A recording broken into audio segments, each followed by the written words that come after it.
I thought I would do a little video of what we run for an RO system with our little maple syrup operation. This green line is our suction hose, goes into a old 3/4 horse jet pump that I had. Pumps up, runs through a filter, comes out of the filter, feeds our Procon pump, which is a 330 gallon per hour Procon with a 1.5 horse motor. Out of there, it goes into the bottom of our membrane, say 48-inch membrane, out the top. So membrane filters there. The sap passes on the outside of the filter and comes through this T here, which has a pressure gauge, and out this line. And this is the water that we save. Typically on an RO system, this would be your wastewater, and you would throw this out, but we want to save that because that has more sugar content in it. Then, as the pump is running, we will increase the pressure until this gets up around 200 psi. And what that does is forces that sap and water to go into the filter. The filter then removes and leaves everything else on the outside, and just your perfectly clean water comes out this top pipe, and then that we put into a separate tote. I did it with 2 colored different hoses so that I can remember black is what we don't save, clear is what we save, just to make it simpler when I'm hooking the hoses up so I don't make a mistake and put the wrong one elsewhere. But then we have those run over into totes, so we store our sap in one tote. And what we do is we bring it back with the quad, and then we will transfer pump. There's a pump down there. Transfer pump over, keep this, put as much sap as we have into here, and then we pull out of here, run through the RO, and save that waste water, which is your good, more concentrated sap, and then your pure water goes into this one. And then we save a whole whack of that so that we can run a kind of back flush through the system after every single use, and it keeps it clean, keeps the membrane nice and everything else. And then at the end of the year, we get rid of that other stuff because it does have a shelf life. If you leave it for a long time, it goes pretty nasty.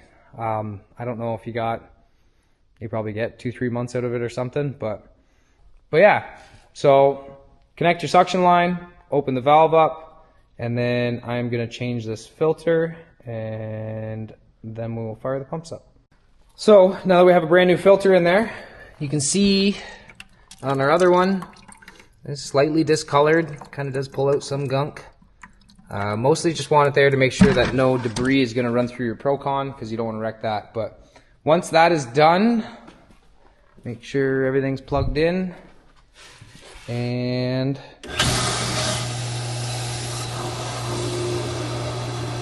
sometimes it takes a couple cycles to get the air bubbles out.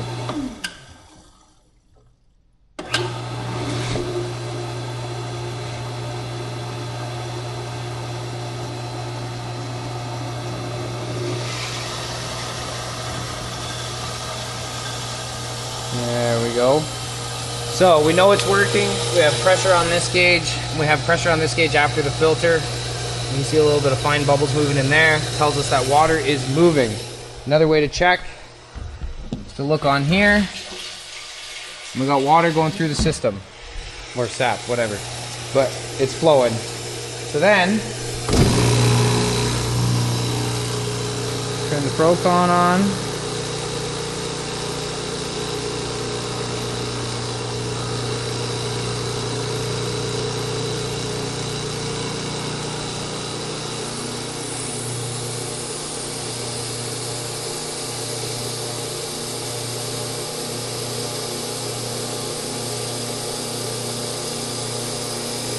Right close to 200. So now we still have really good flow out of here, and we have, wait till this guy kicks on.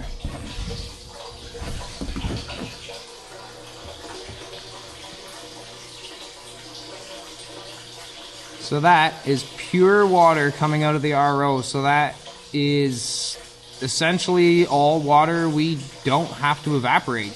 So it saves us a ton of time by running this, because we figured it out, and when we were running it a couple nights ago, it was, I think, 60 gallons an hour that we were running out of this thing.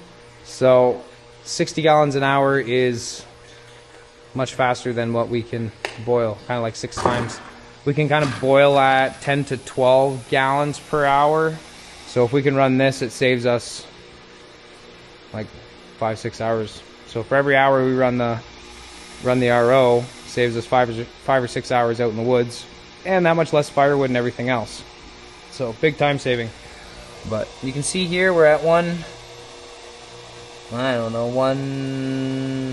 halfway between. And we've got, I think it was just about, yeah, somewhere probably around like 70, 65 gallons that we pulled out of there. So I will transfer this over into here. We'll check what our level is, we'll make a mark, and then we will check back in later. So I made a little mark here before, but we had 200 that we started with. And we're down now, kind of halfway between, so 135 or something, 140. Still working. Taking lots of water out. It's good. Crack this one. And you can drain some water off while we wait, because we don't want that to overflow. It'll make a mess everywhere. We already have a bit of a leak, but that's just out of this one, so that's fine. Keep running. See if we can get this knocked way down. I'd like to see it down around 80 or so. Keep on going. So at the end of the night, once I start getting tired, what I do is I suck out of this tank, and then I have it go into this tank, because this goes back out to the woods. So we will suck that one dry, put it into this one, and then in the morning we will head out and do some boiling. Still pulling water. I've checked it with the hydrometer and it's still 0. And this side was running in at 4% or 4 brix. So should be, I don't know, which will end up with 80 gallons or so.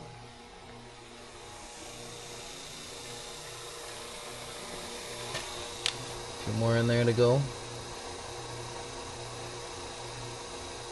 But we're getting there. Making some good progress.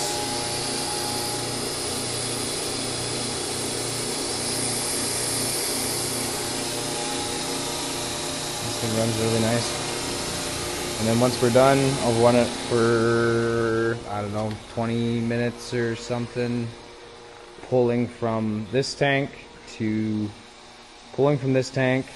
and then I run the first probably 5 or 6 gallons worth into this one, because there's still sugar on the outside of the membrane, and so I want that to go into here, and then I stop the system, put that hose over into here, and then we just recirculate, and it just washes everything nice and clean and keeps it good. So once this is empty, then we will start a flush.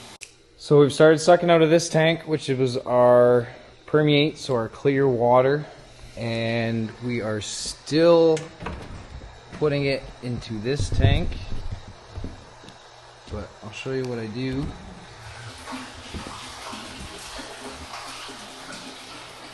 It's flowing out nice and good.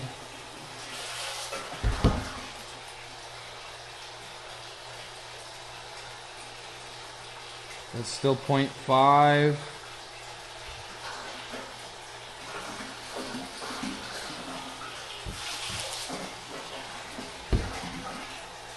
And that's 0. So let me shut it off again.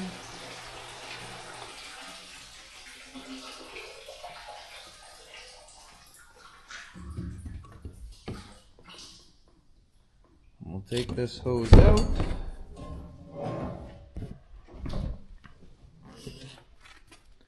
And then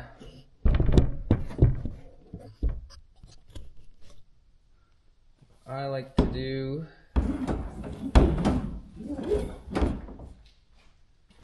that one in there.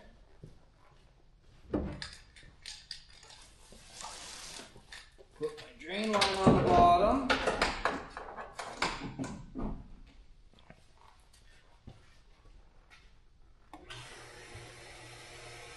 And then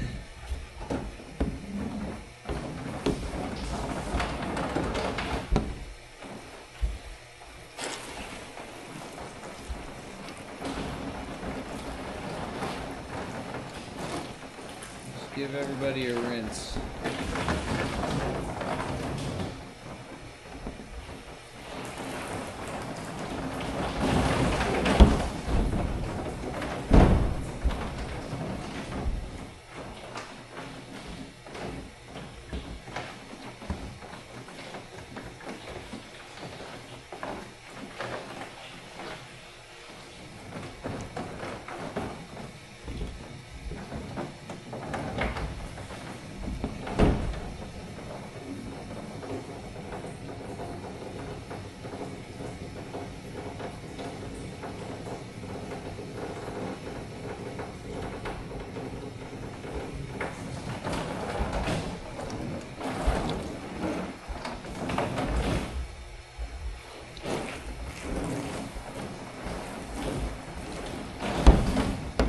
I think that's got a good rinse.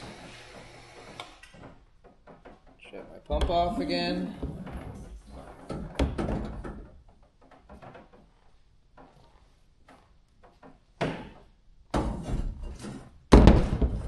And